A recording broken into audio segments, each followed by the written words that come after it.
Hey, what's up, everybody? It's your boy Ruffin. I'm here on behalf of UTOR Hip Hop and R&B, and we are live on the scene here today at the Trill Grill Fest, and we are here interviewing fans about the latest and greatest in hip hop, which is our man Drake and his new album Scorpion. So let's get into it. Yo, it's your boy. I'm back with Bianca, Walker, and Miriam, and we're here to get their thoughts about Drake's newest album, Scorpion. Side B, 100%. Side B. Side A, all day. All day, all fellas. Side B is for light skin, so that's how I feel about it. And I'm more chestnut complected, so I'm side A all day. You know what I'm saying? Just so you know. We love both sides, but we have to move. I feel like he really was able to relate to people with this one. I mean, how many streams in a couple days? Like 20 million. Drake is #1 in 94 countries. Because he can relate. In My Feelings, that's our jam. In My Feelings, #1 song, absolutely. Exactly. I think the biggest thing for me was that I don't know how much, as a true Drake fan, I don't know how much he addressed the Pusha T beef, but I feel like for him it was more, moving on from that, addressing what he brought up, and just moving on from that. That's what actions speak louder than words. 20 million views? Right. What? Pusha T who? How many views does Pusha have? Numbers don't lie. Not 20 million.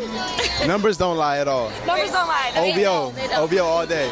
So that seems to be the rate that Cash Money is going at. Remy coming for Nicki, Pusha coming for Drake. They don't seem to directly respond. They go with numbers will crush you. Do you agree with that? Should they not say anything, or should they just allow their numbers to speak for them? From a rap beef perspective, it's a little bit weak. It comes off as weak because it comes off as you're not addressing the issue head on. But from a money perspective, from a life perspective, that's all that matters. It's all about the money and the true fans. We see it and we got you. Like, you don't need to address it. In the words of Drake, a wise man said nothing at all. So, All right, fellas, give me your latest opinion about the Drake album. I think it's a very good album. I feel like it was a decent comeback to Pusha T's Daytona album, but I've heard a lot better from Drake. I agree. I feel like, Drake, obviously, he has a formula to make good music, make hits. But as far as rap's concerned, as far as a purist mindset is concerned, he didn't hit the target as well as Pusha T did. You know what I mean? What was the target for you? What did he need to hit? I feel like the punches, they should have been a bit more concise, a bit more direct. I feel like he was kind of beating around the bush or whatever, mentioning here and there, yeah, he had a kid, but I feel like he didn't attack to the point where I felt it in my chest, as opposed to Pusha T. That shit was personal. I was in my car and I was like, oh shit. I feel like Drake did a documentary. You could feel that he wrote this different than like a commercial album though. But I feel like Pusha T came out to eat. At the end of the day, he came out to eat. He came out to say, hey yo, you can't mess with me. I've been doing this shit for a long ass time, and like, look, this is my game. I'm gonna put your shit out there, I'm gonna do research, and I'm gonna figure out who you about. And I feel like when Drake came out, it was just more of an album, just documentary type shit, like, you know what I mean? But I will give Drake, he's a singer, so like he definitely hit the targets there. That shit was hot. But at the same time, when it comes to rap, bar for bar, Pusha T won that. Team Darskin. Yeah, to be very honest, I feel like, Drake is definitely at a very complacent level because he's achieved, whatever. He's so, he's a star, but Pusha T has a lot more hunger in him, and hence why his album, I personally think, is a lot better than his. I'm not going to go into the details, but I would say, when I think about Pusha T, I'm thinking about a time when I was like a teenager. You know what I'm saying? I was like in high school. A lot of Drake's fan base is not really people in my age category. You know what I'm saying? So I would give Pusha T a lot more credit because I know where he came from. I knew about Clips. I knew about Wild. I knew about all that, and that was real rap. You know what I mean? So Drake has a lot of momentum. Drake has a limelight, so he has a bigger platform than Pusha T.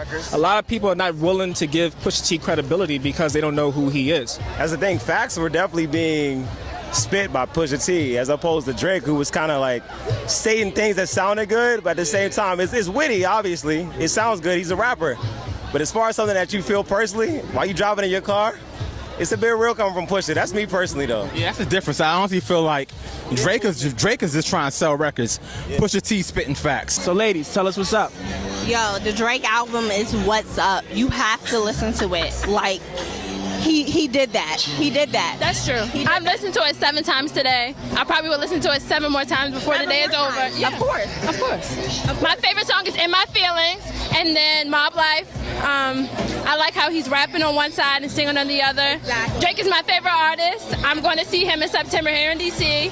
I'm more than excited for all bajillion of his tracks that he put out. You have to listen to it. You have to. Have to listen to it. So considering he didn't really address Pusha T, how do you feel? It doesn't matter if he addressed Pusha T. To me, every song in his album was amazing. Of course. What he kind of did address Pusha T in the song where Plies is on the end, where he was basically saying, I don't have to address you, you're not making me no motherfucking money. Like, basically. And I was like, well, that's true. Like, fuck Pusha T. Drake has always been about his music and his money. Like, There we that's go. it. And now his son. All right, I'm here with these fellas at the Trill Grill Fest, Levi, AJ, and CJ, and we're here to interview them about the latest Drake album, Scorpion. Tell me, fellas, what's your latest opinion? My latest opinion is that it's a good album, but it's easy. It feels really like boring but entertaining to me. Yeah, I mean, I thought it was a good album. I think this is what Views should have been. As much as the hype around Views, I think Scorpion is what we wanted from Views, but it's a good album. I think it's a safe album. I think in this point in his career, you'd expect Drake, as big as he is, to take a lot more risks. But, you know, there wasn't really a ceiling to this album. It wasn't going to get so bad, but it wasn't going to get so good either. So I wanted more, to be honest. Me personally, my favorite incantation of Drake is his rappity rap stuff. That's why If You're Reading This is my favorite Drake album. So I understand the importance of his R&B vibes, of his dancehall vibes, but I wanted a rappity rap Drake album, and I didn't get that with Scorpion. Do we ever get that with Drake? Do we really? And If You're Reading This, you kind of get that. That's as close as you gonna get. Reading this was the closest we got. Again, we're not getting that again. Yo, so we're back with Danielle, James, and Michaela, and they're here to tell us about their opinion of the Drake album, Scorpion. I think it's weak. I'm just gonna say fire emojis. It's the best of both worlds. You know, you got bars on one album, and then you got emotions on another one. So fire emojis, and you could throw a Scorpion in there. I think when I first listened to it, it was kind of weak. I was kind of disappointed about the song, but I still want him though. Oh, you still want him? You ready to have that second baby? No. I mean, I could be his baby mother, I guess too. I don't know. You might claim your child this time. You never know. I think that it was trash. I think it was a very rushed, thrown together album. So Yeah, I think I expected a lot more. It wasn't that great, honestly. He's at way better. I liked maybe 2 of the songs, but out of how many? 20?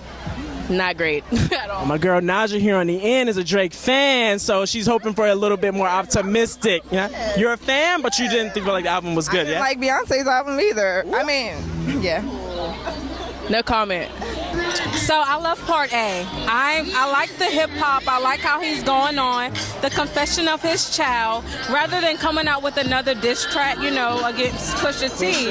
You know, I like the fact that he did it in his album. So I really connected with him. He went in and he did his thing. I was like, Drake, you did it again. he went in where? So All the light-skinned dudes. no, like, Because he is the light-skinned savior. Let's be real. I give him that. But you know, album coming soon. What'd you feel about the album? His album's pretty good. I like the hip hop side because it was very controversial, but at the same time, the R&B side was a lot more creative, more playful. He had like what do you call it? Like a techno type side to it as well on certain songs. And then he had the R&B side, like with the Lauryn Hill, even if it's already out there, but he mixed it up on the R&B side. The hip hop side, it was just more like, yo, bass, bass, bass. Ooh, Drake lines, bass. Drake never disappoints. He never disappoints. So I think he's rhyming. I like Kendrick Lamar. So I can't really speak on that. Nah. That's the slip. We got it. Hey. Not really. The only reason I say that is because I like versatile music. I like music that like makes me play it over again. So if I hear a track and I'm just like, I got that in one take, I don't like it. So the R&B side, I can take over. Because Drake is a whole mood, right? So I give him that, but